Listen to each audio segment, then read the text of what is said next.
जाता है तो अनंत काल तक 84 लाख में घूमता रहेगा भवजल में। मनुष्य होना दुर्लभ हो जाता है, क्योंकि इतनी सारी योनियां पार करके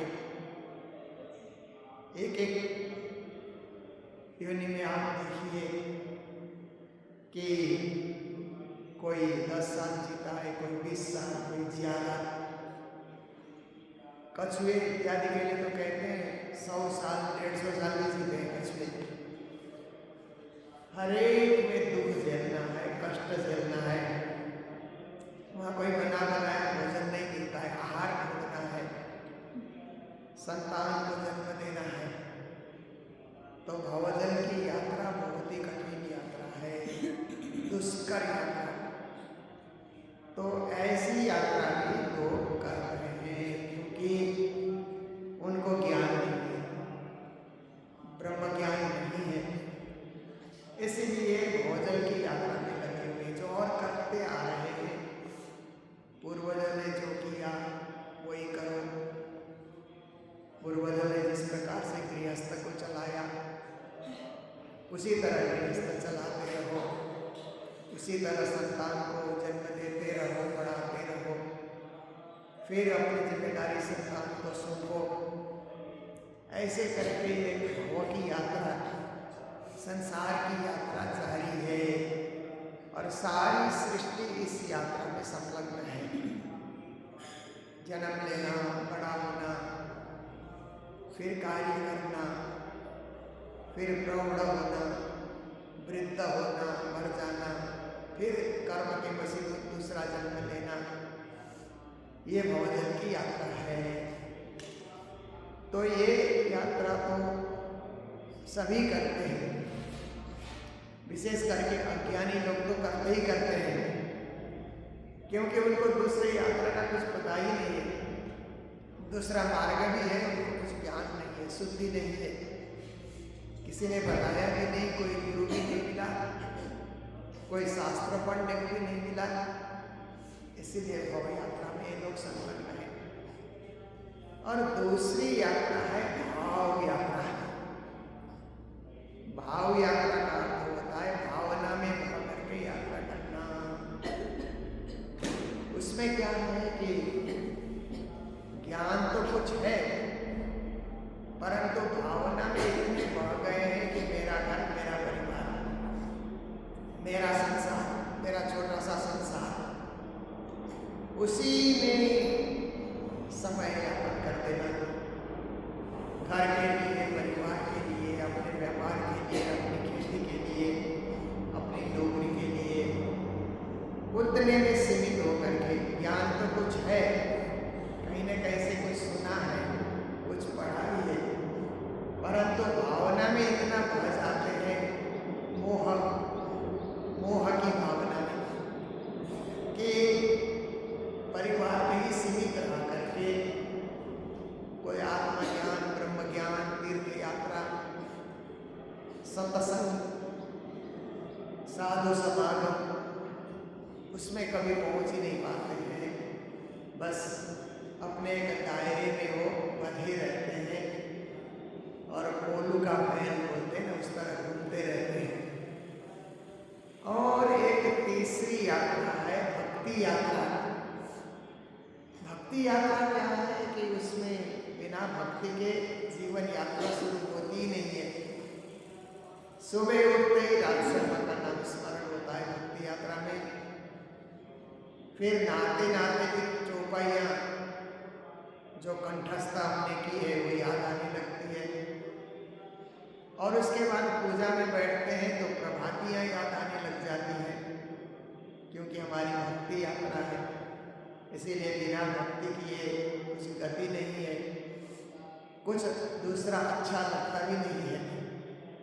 फिर राज्य की पूजा, राज्य की आरती, राज्य का भोग, राज्य का ध्यान, राज्य का चिंतन, इतना होने के बाद राज्य का धराया हुआ प्रसाद ग्रहण करना, फिर नाश्ता करना, घर का काम करना, व्यापार का काम करना, धंधा करना, नौकरी करना, फिर शाम को आकर के फिर भक्ति यात्रा है तो हाथ पाँव धो करके फिर मंदिर में बैठना, कुछ ध्यान पूजा करना, पाठ करना, फिर उसके बाद भोजन करना, फिर घर का कोई बातचीत है कुछ तो उसमें संलग्न होना और सोते समय में भी राज्य को याद करके सोना, इसको भक्ति यात्रा कहा जाता है। तो भक्ति यात्रा में चलने वाले लोग तो सीमित हैं, सिलेक्टेड लोग ही चलते हैं, इसमें सब लोग नहीं चल सकते क्योंकि सबको ये गहराई का पता ही नहीं है, ज्ञान की गहराई, आत्मा को मोक्ष देना चाहिए इस बात का सबको पता नहीं है, इसलिए भक्ति यात्रा में सीमित लोग चलते हैं।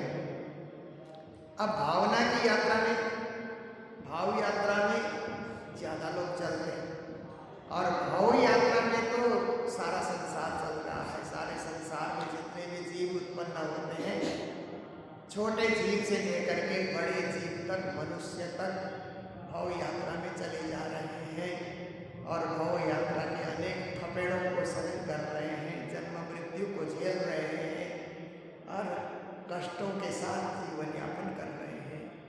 तो श्री प्राणीनाथ जी महाराज आज का जो प्रकरण है रागश्री में उन्होंने सजाया है, तो इस प्रकरण में कहते हैं भवजल 14 भवन, 14 लोक में भवजल का विस्तार है, माया का विस्तार है और माया की सृष्टि माया में रम रही है, माया में चक्कर काट रही है। निराकार काल चौफी, फिर कहते हैं ये 14 लोगों को निराकार ने चारों तरफ से घेर रखा है। निराकार का पाल मतलब घिराव हो गया उसका, तो ऐसे करके चारों तरफ निराकार को तोड़ करके, उस बंधन को तोड़ करके या उस दीवार को तोड़ करके, जैसे कोई किला होता है, किला में चारों तरफ दीवार होते हैं तो सब किले के अंदर रहने वाले वहीं बंद हो जाते हैं, दरवाजा जब तक नहीं खुलता। इसी तरह निराकार रूपी इस चारों तरफ जो दीवार और किले की तरह ये लगा हुआ है, उससे निकलना भी कठिन होता है। त्रिगुण लहरी निर्गुण की, फिर कहते 3 गुण की लहर भी बीच से चलते रहते हैं, क्योंकि हमारे ऊपर गुणों का प्रभाव तो है ही है। हमारे में सतगुण भी है, रजगुण भी है, तमगुण भी है। सतगुण है इसलिए हम मंदिर आते हैं, सत्संग में बैठते हैं, चर्चा कथा में बैठे हैं, ये सतगुण का प्रभाव है। रजगुण है तो जल्दी जल्दी चाय नाश्ता खाओ, कुछ अच्छे कपड़े पहनो और बाजार घूमो, हर एक सामान लेकर के आओ और अपने को ठीक ठाक रखो, अपने रूम को ठीक ठाक रखो, अपनी व्यवस्था को ठीक ठाक रखो। रजगुण उस तरफ खींच लेता है। तमगुण है तो बात बात पे गुस्सा करो, आपने जो कहा वो नहीं हुआ तो आपको फट से गुस्सा आ जाता है। तो इस तरह से लड़ते रहो, झगड़ते रहो, द्वेष पैदा करते रहो, दुनिया में ईर्ष्या, द्वेष, छल, कपट, द्वंद्व, फंदा, झंझट, झगड़ा, उसमें लगे रहो, ये तमगुण का प्रभाव है। तो हर आदमी में 3 गुण है, उसने किस गुण को बढ़ावा दिया उस पर निर्भर करता है। कई लोग सतगुण को बढ़ावा देते हैं तो रजगुण और तमगुण दब जाते हैं, कई लोग रजगुण को बढ़ावा देते हैं तो सतगुण और तमगुण दब जाते हैं, कई लोग तमगुण को बढ़ावा देते हैं तो उनमें सतगुण रजगुण दब जाते हैं। इसीलिए तामसी लोगों को देखिए कि जहाँ भी जाएंगे झंझट पैदा कर देंगे, यात्रा में गए तो वहाँ झंझट पैदा कर देंगे, कहीं विश्राम गृह में गए वहीं झंझट पैदा कर देंगे। आप कहीं जाकर के कोई अतिथि गृह में ठहर गए तो वहीं मैनेजर से लड़ने लग जाते हैं, कर्मचारी से लड़ने लग जाते हैं, और कहीं किचन में गए तो भंडारी से लड़ने लग जाते हैं, गाड़ी में बैठे तो ड्राइवर से लड़ने लग जाते हैं, क्योंकि तमगुण है ना उनमें। तो तमगुण प्रकट होते रहता है, तमगुण अपना स्वभाव दिखाते रहता है। और रजगुण है तो मैंने ठीक ठाक कपड़ा पहना नहीं, ठीक ठाक मैंने श्रृंगार किया नहीं, मुझे आसन में ऊंचा चाहिए, मुझे नेतृत्व करना है, ऐसे करके रागात्मक बना देता है। सतगुण सात्विक रखता है, अच्छा है, जहाँ भी आप सात्विक बन करके रहेंगे, पर मात्र सतगुण का प्रभाव रहेगा तो व्यक्ति क्या है, ढीला हो जाता है, आलसू, ढीला। सतगुणी व्यक्ति भी ज़्यादा आराम परस्त ऐसे हो जाता है। इसलिए संसार के अंतर्गत 3 गुण से सब कुछ व्याप्त है, पर जब साधुओं ने, ध्यानियों ने जब बहुत 3 गुण का उन्होंने बहुत प्रभाव देखा, तो एक अवस्था में उन्होंने जाने की और सोच बनाई, उसको निर्गुण अवस्था है। जैसे कबीर ने भी निर्गुण होने की बातें अपनी वाणी में कही है, और भी बहुत सारे संतों ने अपनी अपनी वाणी में निर्गुणी भक्ति, निर्गुणी भाव इस पर उन्होंने भी वाणी लिखी है। और महामती प्राणनाथ जी ने भी रह गए निर्गुण होए के आहार में निर्गुण साफ दिल सुहागिन कबो न दुखावे किन्ना, निर्गुण अवस्था में होने की बात प्राणनाथ जी ने भी लिखी। निर्गुण अवस्था में हम जाते हैं तो तीनों गुण का साम्य अवस्था, उसको निर्गुण अवस्था कहा जाता है। उसमें लहर है नहीं। समुद्र के किनारे आप जाकर के देखते हैं तो छोटी छोटी लहरें, कभी और बड़ी लहरें, कभी पहाड़ के समान लहरें उठती है और शांत हो जाती है। ऐसे ही हमारे में भी सतगुणी लहर, रजगुणी लहर, तमगुणी लहर उठते रहती हैं। पर कभी समुद्र के पास जाओ तो समुद्र शांत है, ऐसा लगता है कि हिलता ही नहीं है, समुद्र स्थिर हो गया, ऐसा अनुभव होता है। तीनों गुण की साम्य अवस्था और स्थिर अवस्था को निर्गुणी अवस्था कहा जाता है। तो कई कई लोग निर्गुणी बन जाते हैं। बहुत सारे संप्रदाय में बहुत सारे साधक, बहुत सारे ज्ञानी भक्त निर्गुण अवस्था में रहने की कोशिश करते हैं। इसके लिए थोड़ी साधना की जरूरत होती है, ऐसे कोई निर्गुणी बन नहीं सकता। तो श्री जी महाराज कहते हैं त्रिगुण लहरी निर्गुण की, किसी पर त्रिगुण की लहर है, किसी पर निर्गुण की लहर है। उठे मोह अंधेरा, और उनमें कभी कभी मोह की लहरें भी उठती है, मेरा मेरा मेरा ऐसा करके मेरा भाव हो जाता है। और कभी अहंकार, मैं वो अहंकार है, मैं मेरा, ये मोह और अहंकार है, दोनों साथ साथ चल रहे हैं। अहंकार का भाव भी आ जाता है तो कहीं भी वो अपमान बर्दाश्त नहीं कर सकता है। छोटी सी बात पे भी उसको लगता है कि इस प्रकार से मेरा अपमान क्यों हो रहा है, तो क्या है, अहंकार के चलते हो जाता है, विनम्र नहीं बन सकेगा। और दूसरा है कि मोह छोड़ नहीं सकता है, कैसी भी स्थिति आ जाए वो घर नहीं छोड़ सकता, परिवार छोड़ नहीं सकता, इष्ट मित्रों को छोड़ नहीं सकता है, मोह में बंधा हुआ है। तो इस प्रकार से दुनिया है, इसी को संसार कहा जाता है, इसी को दुनिया कहा जाता है, और इसी को भवजल या भवजल कहा जाता है। तान तिहे ज्ञान इलमके, और संसार में ज्ञान भी है। हर एक शास्त्रों में जो ज्ञान लिखा है, उस ज्ञान के व्यवहारिक पक्ष को, कर्मकांड पक्ष को बहुत सारे लोगों ने स्वीकार भी कर लिया है। पर ये भवसागर के तीखे तान में ज्ञान भी ऐसे, ज्ञान और इलम भी ऐसा लेकर के लोग आते हैं कि ज्ञान में भी तीखापन आ जाता है। जैसे आप देखिए, कर्मकांड कराने वाले ब्राह्मण जब आ जाते हैं तो इतना खर्चा होना ही होना है, बोलते हैं कि हम ये पूजा करानी है, जैसे गृह प्रवेश का कार्यक्रम है, क्या क्या सामान चाहिए और क्या क्या चढ़ावा देना है, तो वो लोग ऐसे हिसाब निकाल देंगे, इतने का सामान आएगा, इतना चढ़ावा होगा, होगा ही होगा, उसमें कोई कंसेशन नहीं है, उतना देना ही देना है।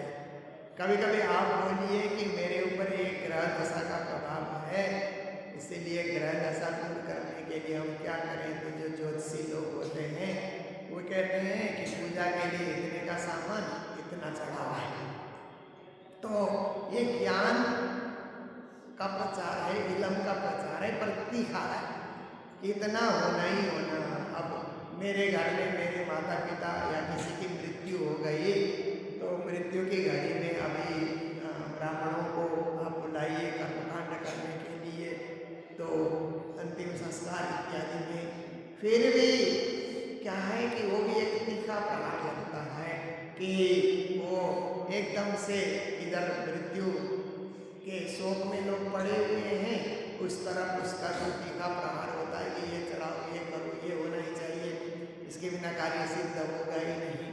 तो दुनिया में जो कर्मकांड का ज्ञान है, कर्मकांड ना हो ऐसी बात भी नहीं है, कर्मकांड होना भी चाहिए, परंतु देश काल परिस्थिति के हिसाब से उसको छोटा और बड़ा किया जा सकता है, समय के हिसाब से उसको संक्षिप्त भी किया जा सकता है। देखिए यहाँ पर जो विवाह का कार्यक्रम होता है तो सारा दिन विवाह का कार्यक्रम चलते रहता है, ब्राह्मण लोग लेकर के। कभी कभी आप देखिए यहाँ मंगलधाम में भी छोटी छोटी पार्टियाँ आती है विवाह कराने के लिए, हॉल बुक कर लेते हैं।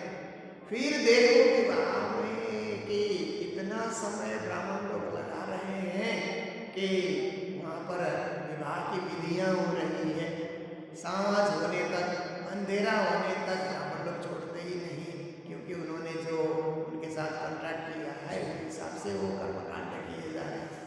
फिर विदेश में मैंने देखा, विदेश में भी हिंदू समाज है, विदेश में भी ब्राह्मण लोग गए हुए हैं, वो 1 घंटे में विवाह करा देते हैं, वही किताब पढ़ते हैं, वही विधि है, परंतु उनको पहले से बता दिया जाता है कि ये जो कर्मकांड आप कर रहे हैं, हवन इत्यादि, तो ये आप 1 घंटे में पूरा कीजिए, ऐसा बोल दिया जाता है।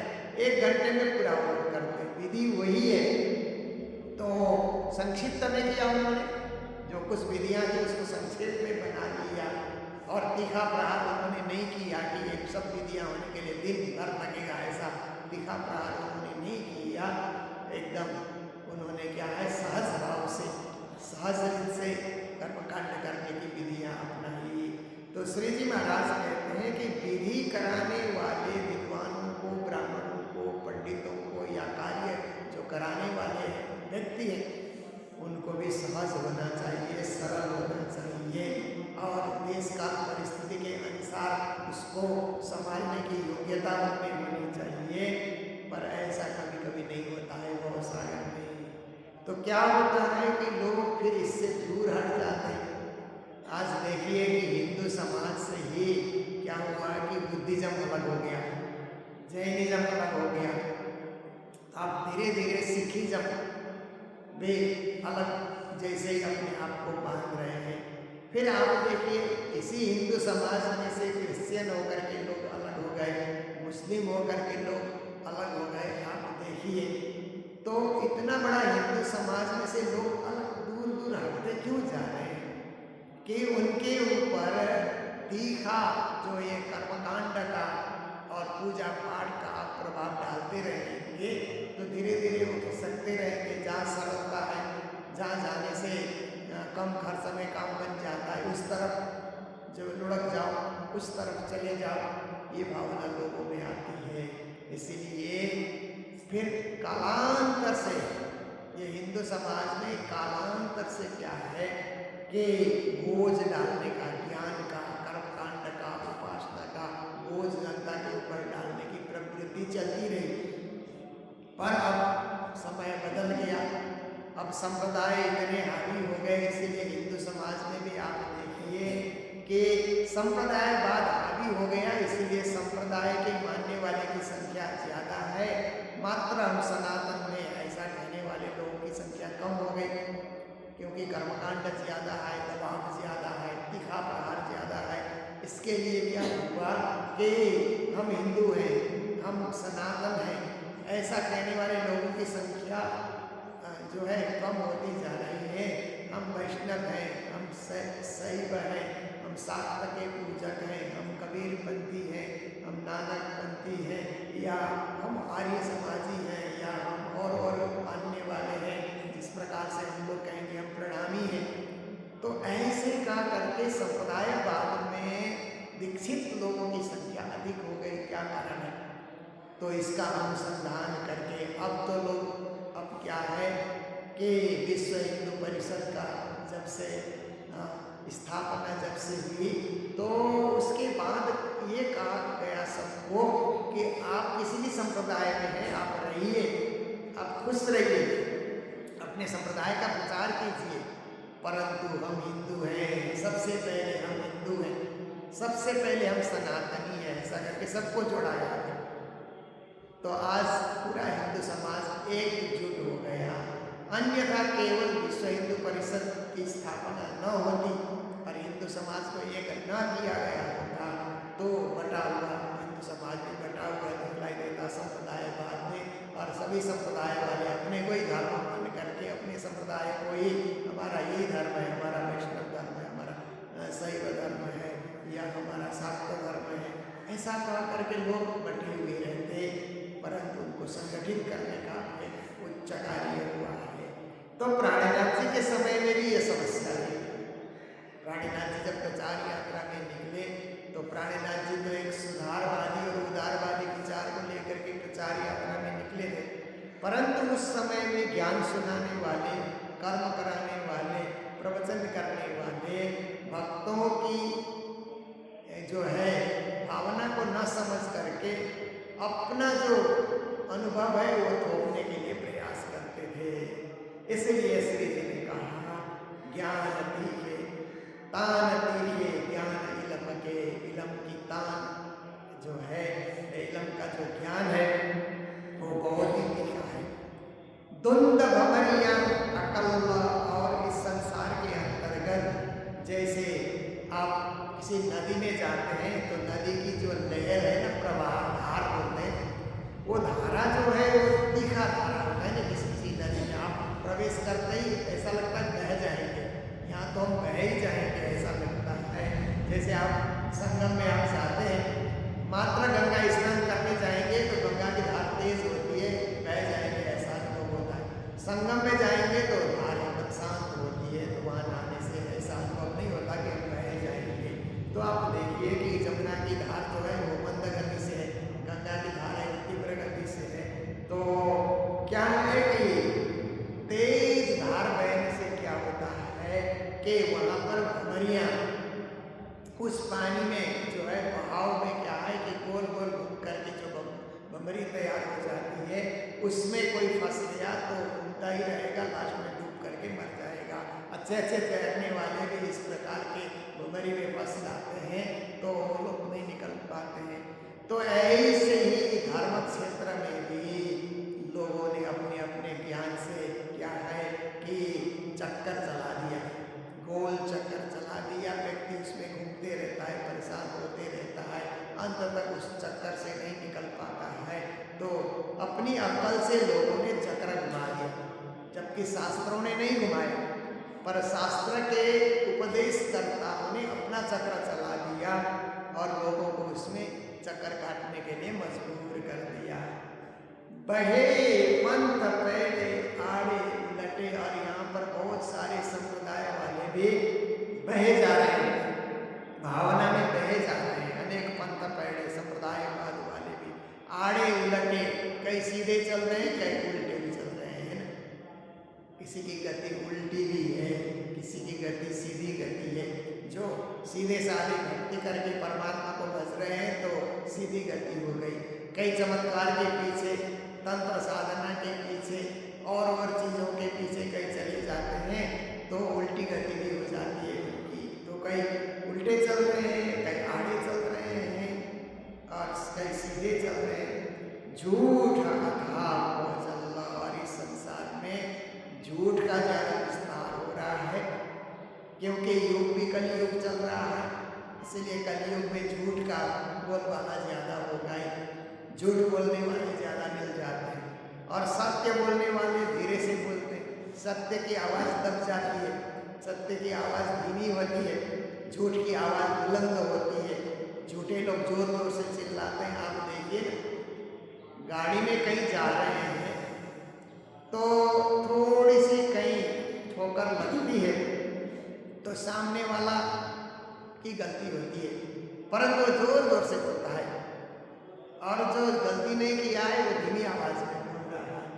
तो जोर की आवाज़ सुनाई देती है ना, धीमी आवाज़ नहीं सुनाई देती है। तो झूठ वाला हावी हो गया, सत्य मार्ग पे चलने वाला मंदा हो गया, उसकी बोली जो है वहाँ पर तेज नहीं हुई।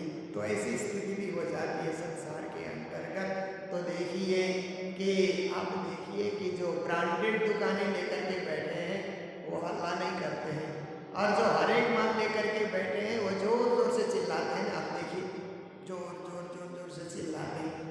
सब्जी बाजार में भी आप जाइए तो जो अच्छा से सब्जी होलसेल में सेल कर रहे हैं वो ज़्यादा बोलते नहीं है, और जो रिटेल में सब्जी बेच रहे हैं ये लो हाट बाजार में जाइए तो जोर जोर से लोग चिल्लाते रहते हैं। तो इस तरह से क्या है कि लोग जहाँ पर झूठ का व्यवहार, जहाँ ज़्यादा दाम लगा करके सेल करना है या जहाँ सस्ते चीज़ बेचना है, दुनिया को फंसाना है, ऐसे धर्म में भी सस्ती सस्ती चीज़ें धर्म के संबंध में बता करके लोगों को वश में करके अपना संप्रदाय चलाने वाले, अपने धर्म चलाने वाले, अपने नाम चलाने वाले लोगों की संख्या भी बढ़ती जा रही है। वास्तविक ज्ञान देने वाले और परब्रह्म की भक्ति बता करके परमधाम का मार्ग निर्देश करने वाले, सही दिशा में आगे बढ़ाने वाले, गंतव्य में पहुंचाने वालों की कमी है। श्री जी महाराज कहते हैं मेरा आना इसीलिए हुआ कि धर्म की वास्तविकता लोगों के सामने प्रकट कर दें और परब्रह्म की पहचान करा दें, प्रेम लक्षणा भक्ति की बातें लोगों को समझाएं। इसीलिए ही प्राणनाथ जी कहते हैं मैं आया हूँ और इस वाणी के माध्यम से लोगों को जागृत करके परमधाम की भक्ति मैं उनको दे रहा हूँ, ताकि अंत तो तत्व हो, भटके नहीं, कहीं अटके नहीं, कहीं लटके भी नहीं, सीधे इस दिव्य परमधाम में जा करके जागृत हो सके। ऐसा सुंदर ज्ञान प्राणनाथ जी महाराज हमें प्रदान कर रहे हैं। तो आज का भी हमारा समय ये पूर्ण होने जा रहा है। आज के दिन यहाँ अभी 9 बजे यहाँ एक गोटा पारायण है जिंदल स्टोर की ओर से। हरि कृष्णा दुलारी जिंदल के बेटे नवीन जिंदल का दाम गमन हो गया था, तो उस परिवार की ओर से ज्ञानचंद जिंदल, रेखा जिंदल सपरिवार यहाँ पर आ रहे हैं, और नवीन के नाम से 9 बजे से लेकर के करीब 11:30 बजे तक यहाँ पर गोटा पारायण का कार्यक्रम रहेगा। सभी हमारे मंदिर के जितने भी सदस्य हैं उसमें सहभागी बनेंगे। उसके बाद में उन्हीं की ओर से आज का भंडारा भी है, भंडारे की सेवा है। और आज के दिन मंगलधाम कलकत्ता से जो मंगलधाम दर्शन करने आए थे संजय कुमार और सरिता सुरेखा, उन्होंने एक गौ सेवा उन्होंने प्रदान की है। गाय की सेवा या गाय के निमित्त जो सेवा दान करते हैं वो प्राप्त हुआ है।